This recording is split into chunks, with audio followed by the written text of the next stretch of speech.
Good morning.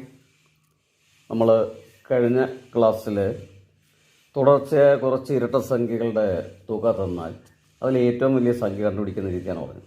പക്ഷേ കഴിഞ്ഞ ക്ലാസ്സിലെ കണക്കിനകത്ത് നമ്മൾ ഒരു സംഖ്യ പറയും 110. 110 എന്ന് പറഞ്ഞാൽ കുറച്ച് ഇരട്ട സംഖ്യകളുടെ തുകയാണ്.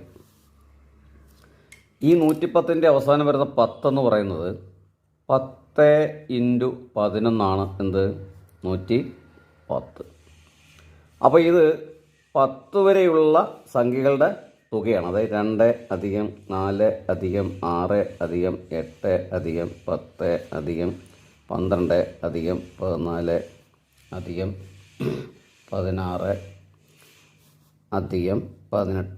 + 20. 1 2 3 4 5 6 7 8 9 10. അങ്ങനെ തുടർച്ചയായിട്ടുള്ള 10 ഇരട്ട സംഖ്യകളുടെ തുകയാണ് നമുക്കെന്ന് പറയുന്നത് 110. അപ്പോൾ നമ്മൾ നോക്കുമ്പോൾ ഇവിടെ 20 8 ഒറ്റ പാദസംഖ്യ കൂടിക്കഴിഞ്ഞാൽ 8 6 14 4 12 20 28 28 6 34 4 38 2 40 0 ശിഷ്ടം 4 4 2 6 6 1 7 8 9 10 11. ഇതാ.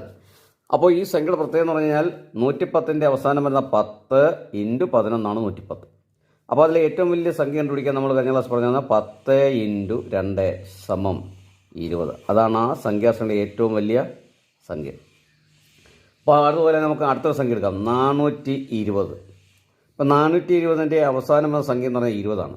അപ്പോൾ 20 × 21. അപ്പോൾ നമുക്കറിയാം 21 × 20. അപ്പോൾ 0 0 1 2 2 2 4 1 0 0 2 4. അപ്പം 420. അപ്പോൾ ഇത് നമ്മൾ എഴുതി കഴിഞ്ഞാൽ 2 + 4 + എക്സെട്രാ പ്ലസ് ഇവിടെ വന്നിരിക്കുന്ന സംഖ്യ എന്ന് പറയുന്നത് 20 ആണ്. ആ 20നെ നമ്മൾ 2 കൊണ്ട് ഗുണിക്കുമ്പോൾ നമുക്ക് എത്ര കിട്ടും? 40 കിട്ടും. അപ്പം ലാസ്റ്റ് സംഖ്യ എന്ന് പറയുന്നത് 40 ആണ്.